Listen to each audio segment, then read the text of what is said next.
ಈ ದಿನದ ದೇವರ ವಾಕ್ಯ ಫಿಲಿಪ್ಪಿಯವರಿಗೆ ಬರೆದ ಪತ್ರಿಕೆ 4ನೇ ಅಧ್ಯಾಯ 4ನೇ ವಚನ. ಯಾವಾಗಲೂ ಕರ್ತನಲ್ಲಿ ಸಂತೋಷಿಸಿರಿ ಎಂಬುದಾಗಿ. ಹೌದು ಪ್ರಿಯರೇ, ದೇವರು ಒಳ್ಳೆಯವನು, ನಾವು ಆತನಲ್ಲಿ ಸಂತೋಷಿಸಬೇಕು ಎಂಬುದಾಗಿ ನಮ್ಮ ದೇವರು ಬಯಸುವ ದೇವರಾಗಿದ್ದಾರೆ.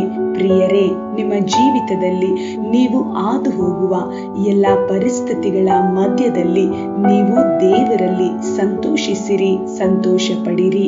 ಹರ್ಷ ಹೃದಯ ಒಳ್ಳೆಯ ಔಷಧವಾಗಿದೆ. ನಮ್ಮ ಹೃದಯವು ಎಲ್ಲ ಸಂದರ್ಭಗಳಲ್ಲಿ ದೇವರಲ್ಲಿ, ದೇವರ ವಾಕ್ಯದಲ್ಲಿ ಸಂತೋಷಿಸಬೇಕು. ಪ್ರಿಯರೇ, ನಮ್ಮ ಸಂತೋಷ, ಆನಂದ, ಉಲ್ಲಾಸ, ಸಂಭ್ರಮ ಅದು ನಮ್ಮ ದೇವರೇ ಆಗಿದ್ದಾರೆ. ಕರ್ತನಲ್ಲಿ ಸಂತೋಷಿಸೋಣ. ದೇವರು ನಿಮ್ಮನ್ನು ಆಶೀರ್ವಾದಿಸಲಿ. ಯೇಸು ಕ್ರಿಸ್ತನ ನಾಮದಲ್ಲಿ ಆಮೇನ್.